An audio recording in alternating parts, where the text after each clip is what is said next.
Welcome back to my channel. বন্ধুরা কেমন আছেন? আশা করি সবাই ভালো আছেন, আমরাও ভালো আছি। তো আমি আবার একটা আজকে নতুন রেসিপি নিয়ে আপনাদের কাছে হাজির হয়েছি। আজকে করব চালের আটার রুটি। তো বেলা মাখার ঝামেলা ছাড়াই আমি আজকে চালের আটা রুটি করে আপনাদেরকে দেখাবো। তার জন্য আমি চালের আটা এখানে নিয়ে নিয়েছি, চালের আটার গুঁড়ি, আর এইখানে নিয়ে নিয়েছি ময়দা। তো ময়দাটা আমি এক বাটি দিয়ে দিচ্ছি, আর দিয়ে দেবো লবণ।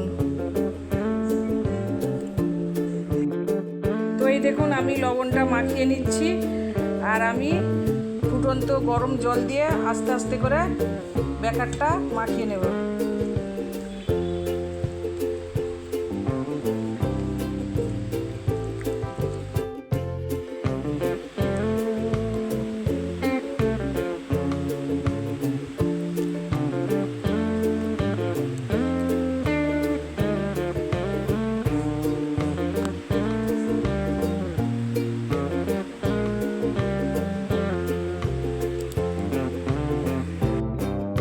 তো এই দেখুন কতটা ঘনত্ব হয়েছে, আপনারা তো দেখে বুঝতে পারছেন। এই দেখুন আমি ঘনত্বটা দেখিয়ে দিচ্ছি, আর এই ঈদের টাইমে একদম বেলা ছাড়াই হয়ে যাবে।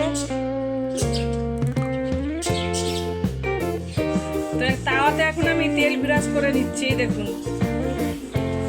সামান্য তেল ব্রাশ করে নিতে হবে, তারপরে দিয়ে দিতে হবে ব্যাটারটা। এই যে আমি এক হাতা দিয়ে দিচ্ছি।